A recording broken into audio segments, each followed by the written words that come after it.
dize aos meus irmãos.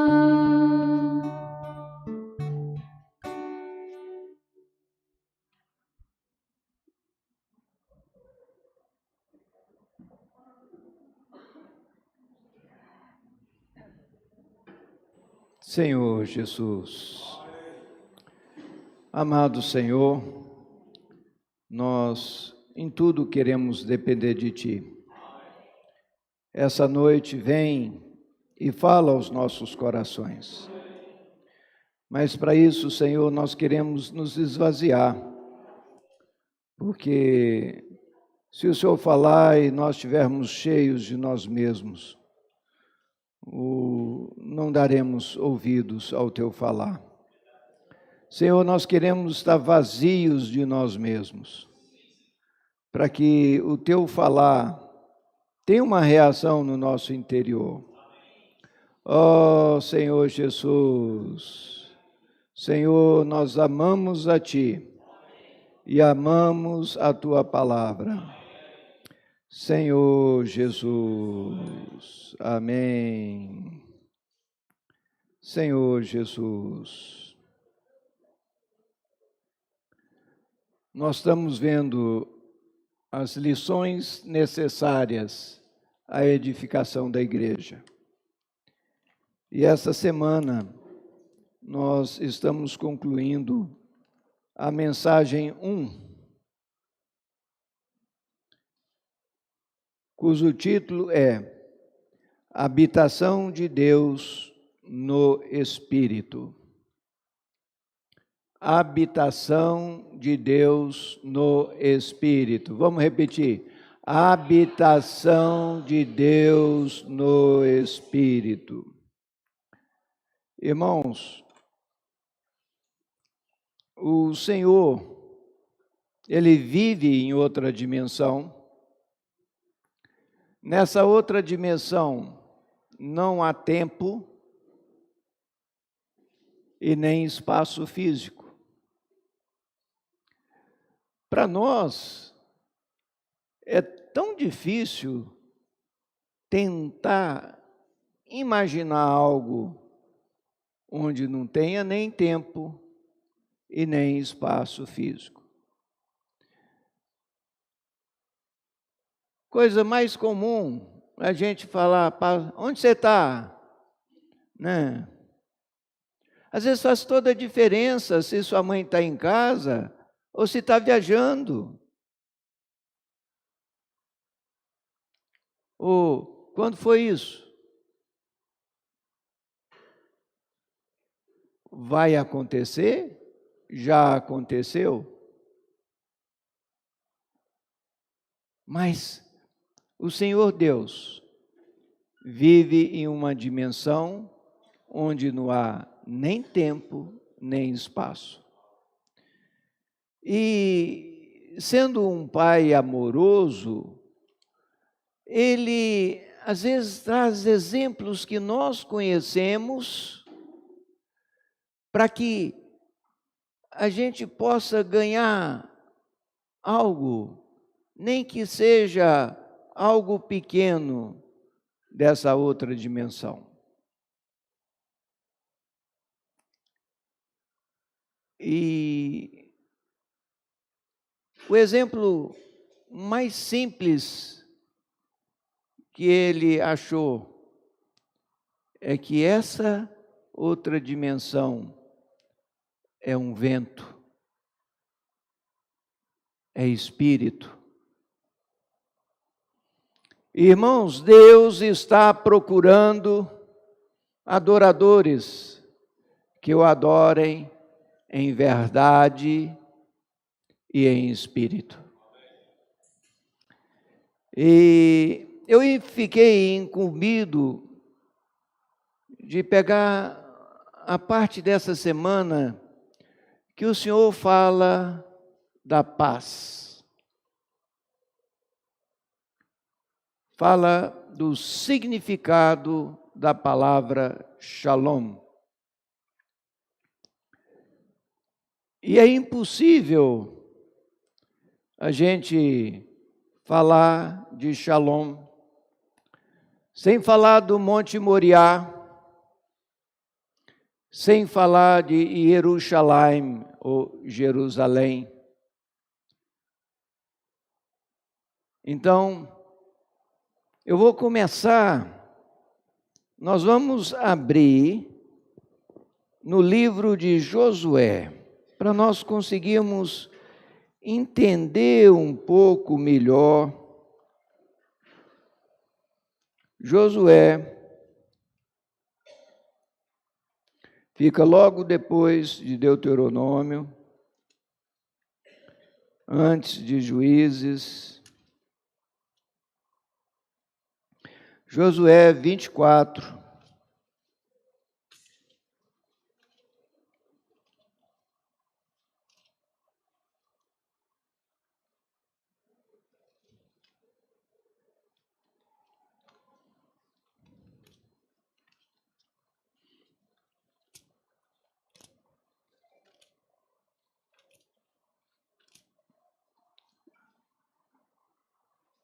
Versículo 2, fala: Então Josué disse a todo o povo: Assim diz o Senhor, Deus de Israel: Antigamente vossos pais, Terá, pai de Abraão e de Naor, habitaram da além do Eufrates e serviram a outros deuses.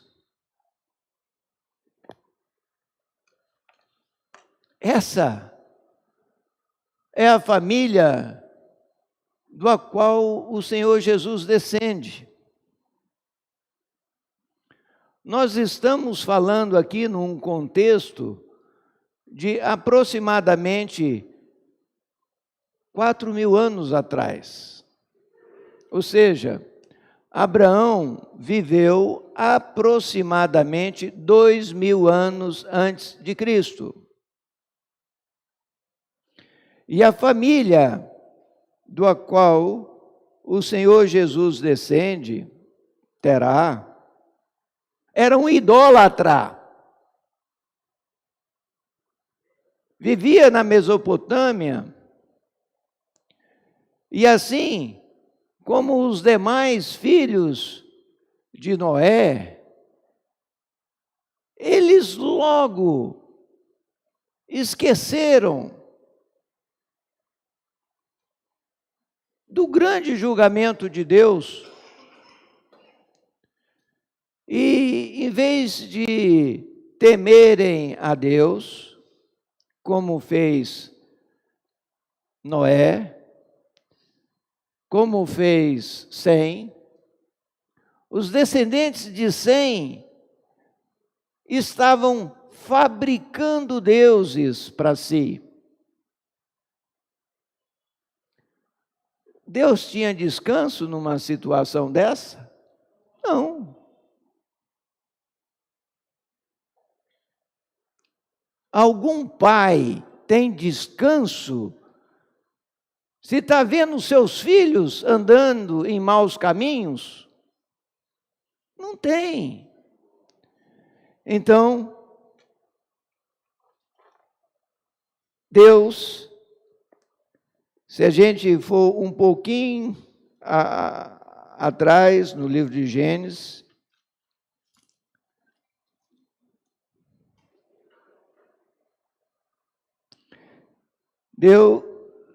Gênesis 12,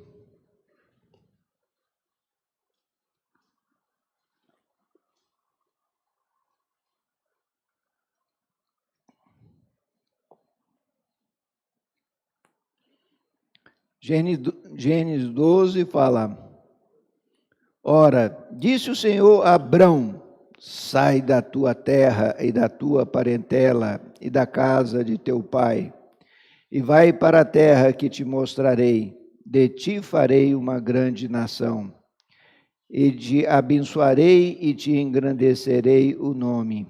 Sê tu uma bênção. Abençoarei os que te abençoarem, e amaldiçoarei os que te amaldiçoarem. Em ti serão benditas todas as famílias da terra. Partiu, pois, Abrão como lhe ordenara o Senhor, e Ló foi com ele, Tinha Abrão 75 anos quando saiu de Harã. Irmãos,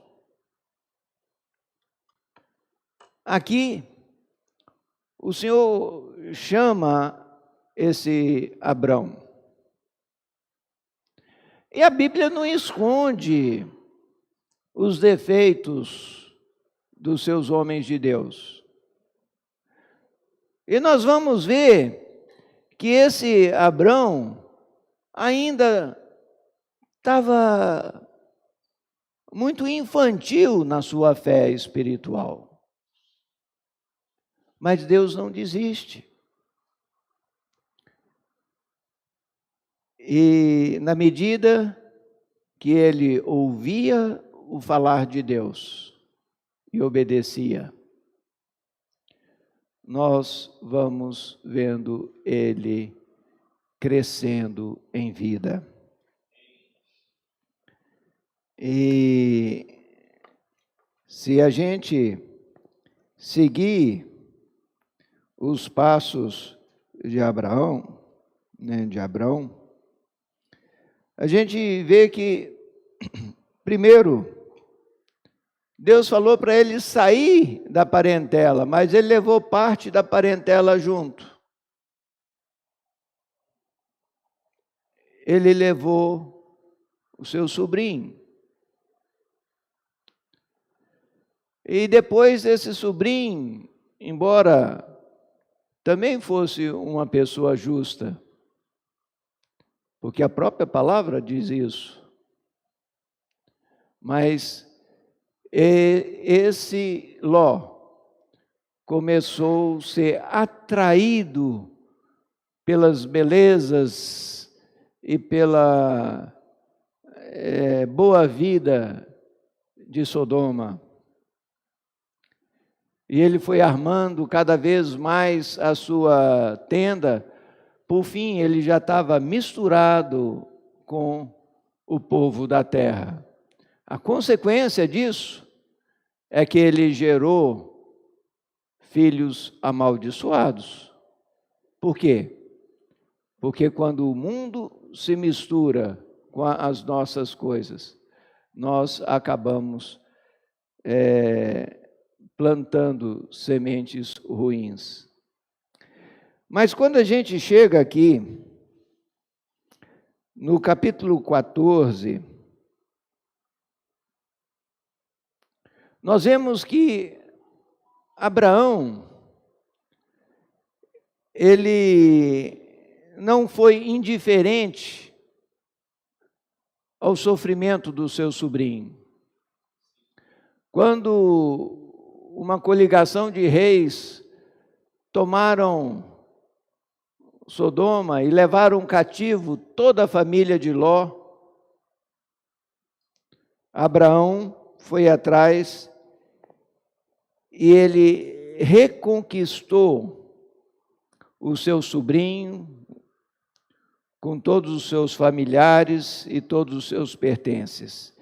E nesse contexto é que a gente vai ler aqui 14, 18. Melquisedeque, rei de Salém, trouxe pão e vinho, era sacerdote do Deus Altíssimo. Abençoou ele a Abrão e disse: bendito seja Abraão pelo Deus Altíssimo, que possui os céus e a terra. E bendito seja o Deus Altíssimo, que entregou os teus adversários nas tuas mãos. E de tudo lhe deu Abrão o dízimo. 21. Então disse até aqui. O que nos interessa é até o versículo 20. Nós estamos aqui diante do pai da fé, Abrão. E Abrão chega diante de um rei da cidade de Salém, Melquisedeque. Sedeque, rei de Salém. Sedeque, em hebraico, é justiça. Melque é rei. Rei de justiça, rei de Salém. E esse rei não era um rei qualquer. Ele era um sacerdote do Deus Altíssimo. E quando Abraão chega diante dele, o que Abraão faz? Se ajoelha.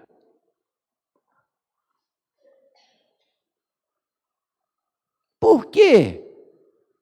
Que Abraão precisava sair da terra de Ur dos Caldeus para chegar a Salém para receber uma bênção.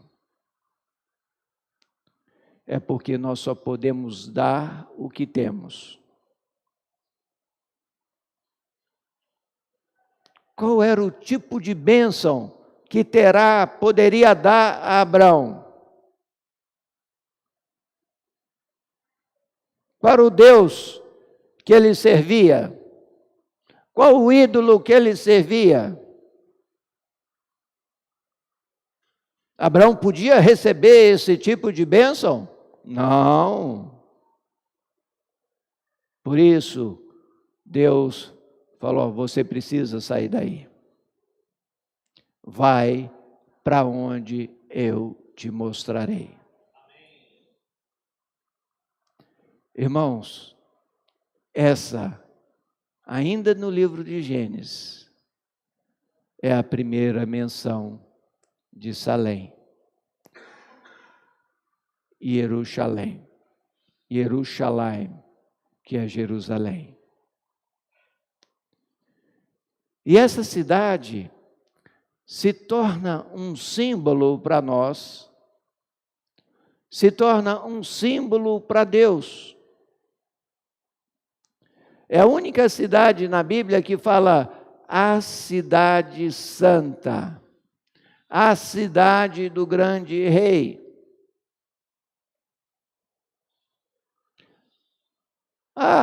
Roma é a cidade santa. Isso é história da carochinha. Não está na Bíblia.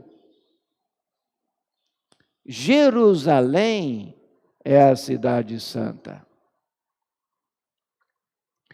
E ela tem um significado tão forte que até quando concluir essa atual dispensação da igreja, vai ser naquela cidade que o Senhor Jesus vai reinar por 1000 anos e vai reinar sobre toda a terra. E daquela forma vai cumprir todas as profecias feitas a Abraão, a Isaac, Jacó e ao rei Davi. Porque o Senhor Jesus, ele é filho de Davi.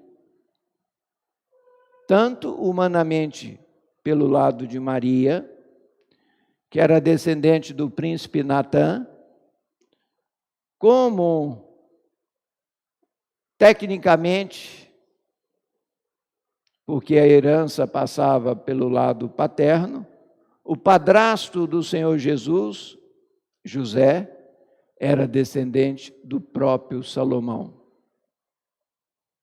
na linha paterna. Irmãos, então, olha só, nessa cidade que está lá em Israel, vai se cumprir todas as profecias feitas aos patriarcas. Mas aí você pode falar, mas nós fazemos parte da igreja. Sim. Mas se você quiser reinar com Cristo, você vai reinar lá, a partir de lá. Que lá vai ser o governo central de toda a terra. Nós vamos estar nos sujeitando à autoridade do grande rei. E quando concluir esse período do milênio, aí descerá dos céus o novo céu e a nova terra. Mas descerá a nova Jerusalém, porque ela é apenas uma figura daquilo que o Senhor quer mostrar para nós. Vamos abrir em Hebreus,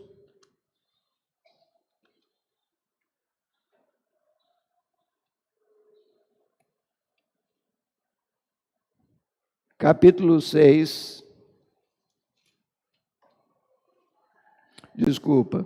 Hebreus capítulo 7, versículos 1 e 2. Hebreus 7, 1 e 2.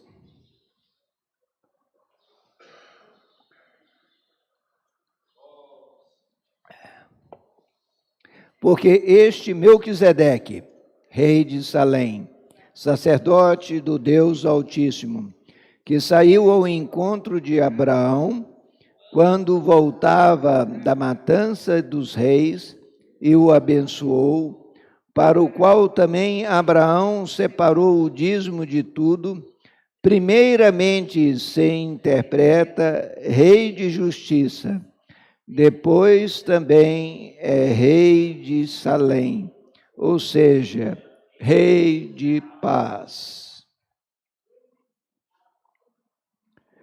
Irmãos, olha só que interessante.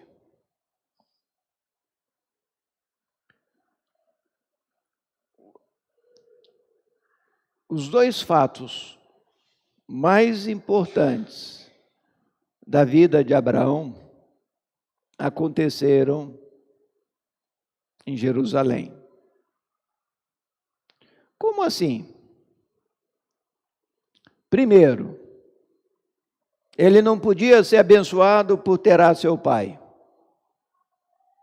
mas foi o rei de Salém que o abençoou.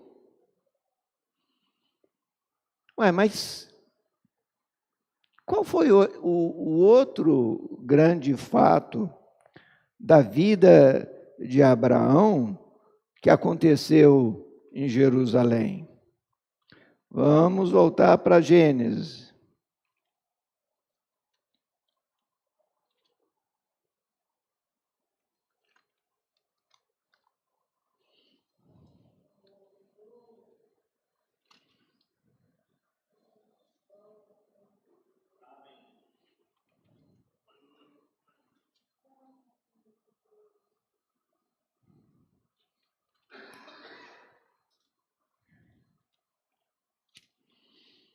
Senhor Jesus.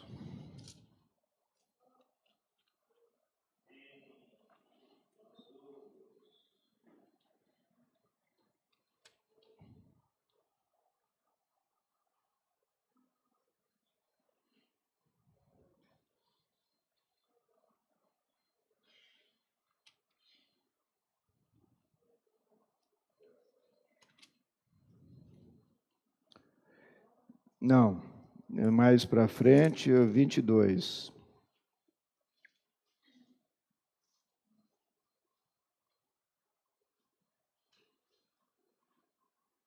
Depois dessas coisas, pôs Deus Abraão à prova. Então, qual é o fato mais importante da vida de Abraão? Ser aprovado por Deus. Ali completou a obra. Quem aqui fez curso superior sabe que enquanto você não é diplomado, Não está completo. Ali completou a vida espiritual de Abraão. Depois dessas coisas, pôs Deus Abraão à prova e lhe disse: Abraão, este lhe respondeu: Eis-me aqui. Acrescentou Deus: Toma teu filho, teu único filho, Isaque, a quem amas, e vai-te à terra de Moriá, e oferece ali em holocausto sobre um dos montes que eu te mostrarei. Sabe o que é Moriá? É o monte do templo em Jerusalém. Moriá é a terra que te mostrarei. Nós conhecemos essa história. Ali, o Senhor falou: você agora, esse filho que você tanto esperou, filho de Sara, que ganhou já fora de hora, idosa, esse filho agora você vai sacrificá-lo em holocausto. E foi uma caminhada longa para ele, 3 dias. E ele cria que o Senhor iria ressuscitá-lo. E na hora que ele foi imolar essa criança, esse adolescente, o Senhor falou: para,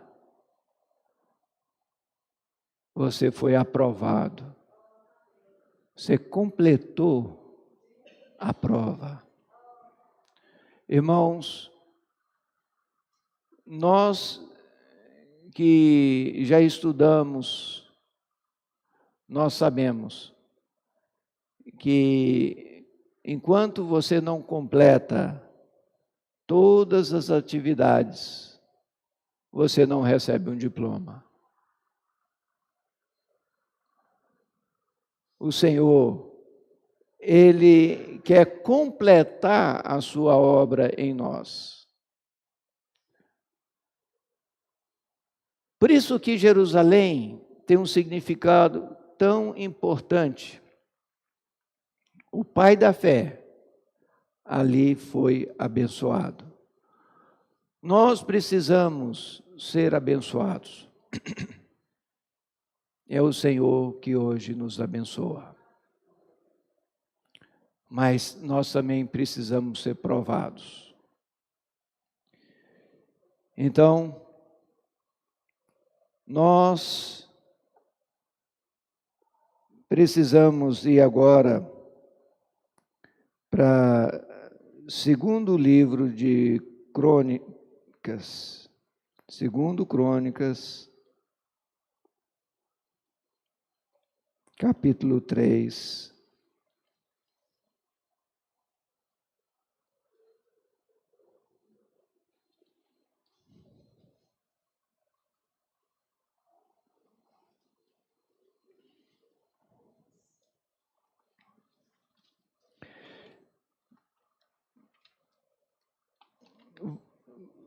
Quem já achou, põe o dedinho aí e volta para 1 Crônicas. 1 Crônicas, um pouquinho atrás, 2, ou melhor. 1 Crônicas, volta um pouquinho antes. 21, poucas páginas antes.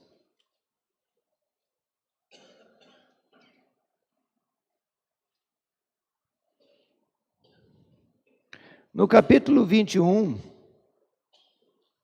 Davi, o rei, já bem estabelecido, ele se envaidece e desobedece à lei, mandando fazer um recenseamento de quantas pessoas estavam debaixo do seu governo. E ele chega a ser advertido pelo seu general Joabe, mas passa por cima. E aí, eu vou resumir rapidamente. Ele recebe o castigo de Deus depois. Deus manda ele escolher, né? 3 anos de seca, 3 meses debaixo da espada do inimigo, ou 3 dias diante da mão de Deus. E aí ele escolhe 3 dias diante da mão de Deus. E Deus começa a fazer uma matança ali.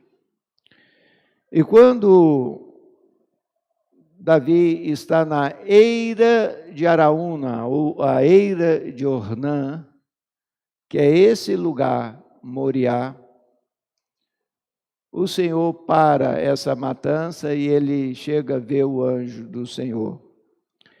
Então, Davi vai e compra de Ornã essa eira, esse terreno do templo. E compra também os animais, e o próprio rei Davi sacrifica esses animais. Opa, espera aí, por que motivo Saul foi rejeitado rei? Vai lá na história e vai ver, porque Saul não esperou Samuel chegar, que era um sacerdote, e o próprio Saul sacrificou. Aí falou: olha, você é rei, você perdeu o teu trono. Agora, como assim?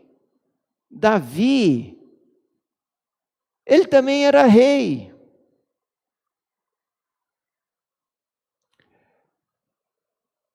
É que Davi, diferente de Saul, ele conquistou e tomou Jerusalém para si. Jerusalém era um enclave. O que é um enclave? É um pedaço de outro país dentro do outro.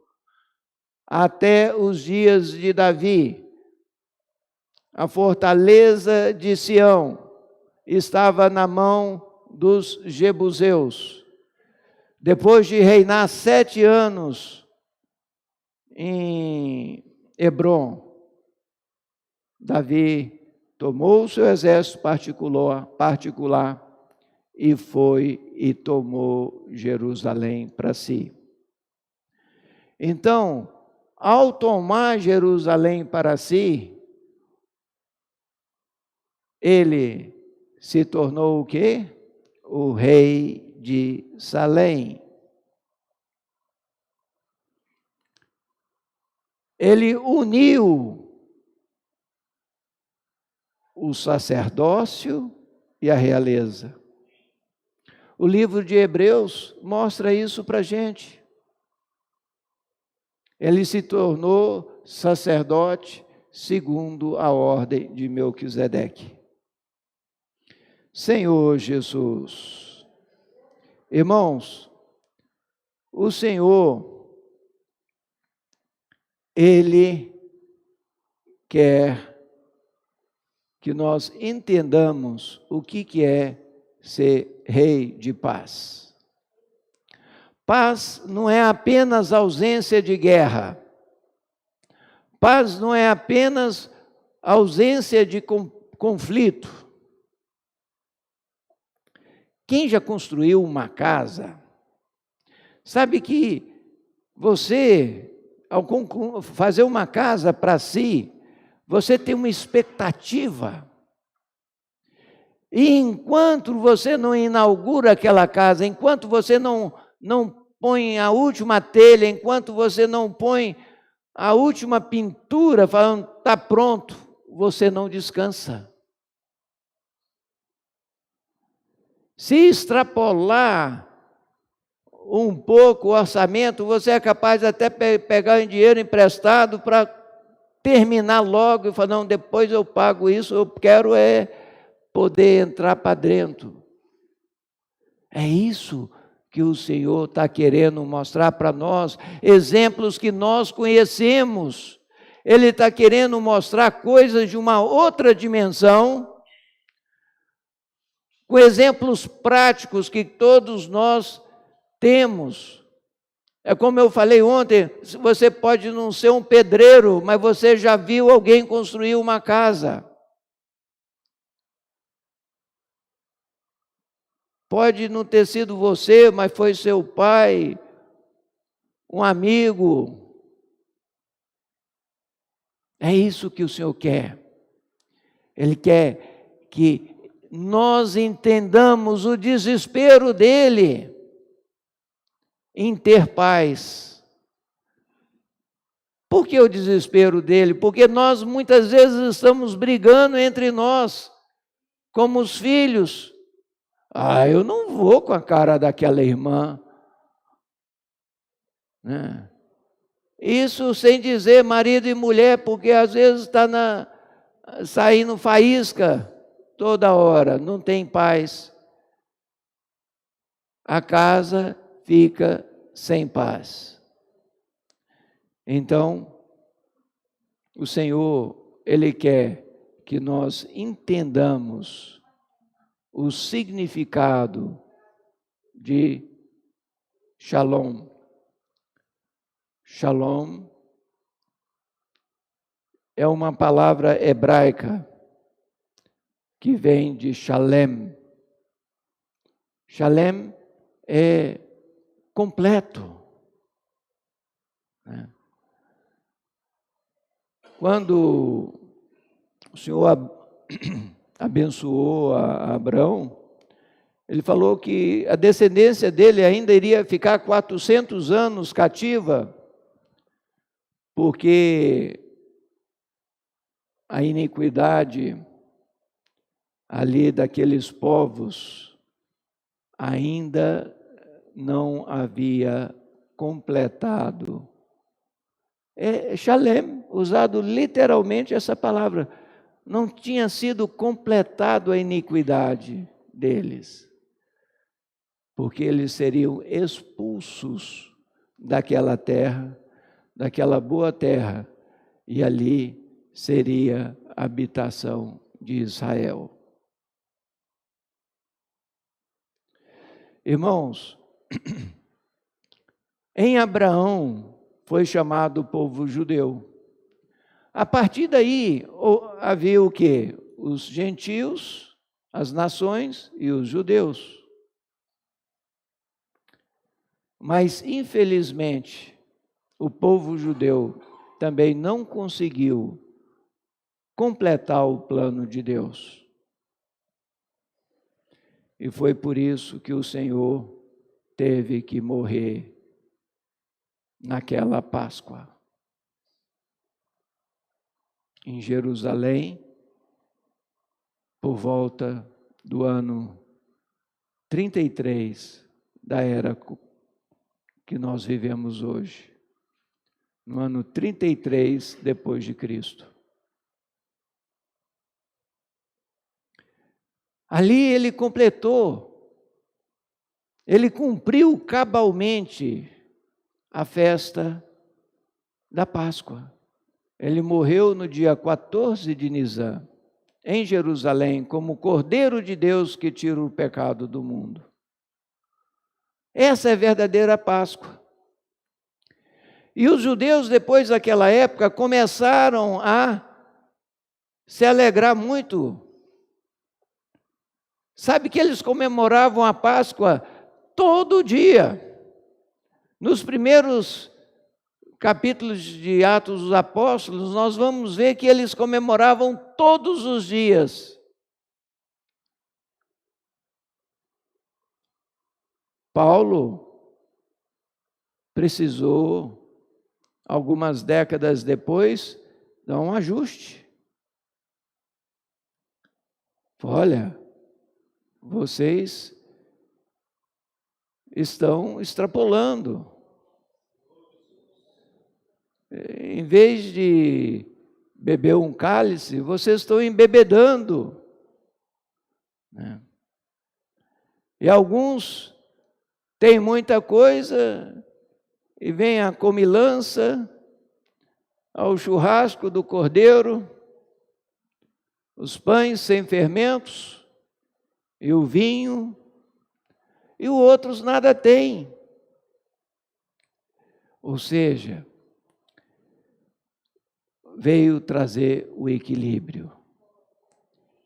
Veio mostrar que a gente podia estar partindo pão a cada semana. Essa é a verdadeira Páscoa. O Senhor cumpriu essa verdadeira Páscoa e nos incluiu. Nós, que éramos gentios, fomos incluídos. Nós nos tornamos filhos de Abraão, o pai da fé. Por quê? Porque hoje o príncipe da paz é o nosso rei. Quando nós fomos comprados pelo precioso sangue de Jesus, nós ganhamos tal direito, nós ganhamos tal paz. Então, que isso não seja apenas um conhecimento intelectual para nós, mas lembramos que o Senhor é o príncipe da paz e Ele nos comprou com o seu precioso sangue, e mesmo sendo de origem gentia, nós fomos incluídos agora para nos tornarmos membros desse corpo de Cristo. E aí nós podemos ser habitação de Deus no Espírito. Amém? Os irmãos podem continuar no compartilhar aqui ou em pequenos grupos. Vamos fazer então pequenos grupos e prosseguir o compartilhar.